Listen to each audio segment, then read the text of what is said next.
Hello friends, welcome back to my channel.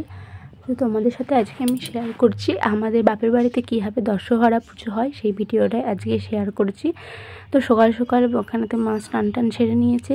তো স্নান টান সেরে নিয়ে এখানে এই যে দেখতে পাচ্ছ মাটির যে ঝাড়ি বাড়িগুলো, এগুলোকে ভালো করে পরিষ্কার করিয়ে এগুলোকে স্নান করিয়ে তেল হলুদ মাখিয়ে ব্রাহ্মণ চলে এসেছে। তো তারপর এই লাল শালু দিয়ে এদেরকে যেমন জামা পরায় সেরকম ধরনের ঠাকুরগুলোকে পরিয়ে দিচ্ছে।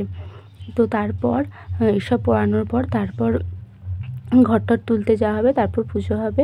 তো সেই ভিডিওটাই তোমাদের সাথে শেয়ার করছি। তো তোমরা দেখতে থাকো কীভাবে আমাদের বাড়িতে পুজো হয়।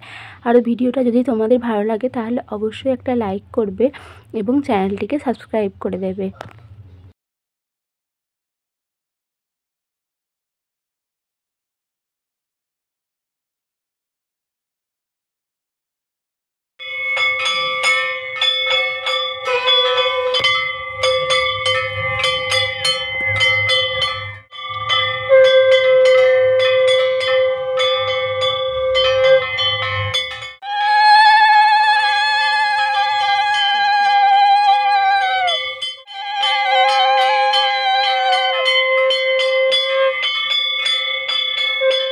अत्रादिष्टं पुरुस्तां स्थिं स्थिरोभवमो पूजग्रामः ॐ एते गन्धपुष्टि पूजितं समुक्ति वस्त्रनागसहिताय भवतु मोक्षलोकाय नमः।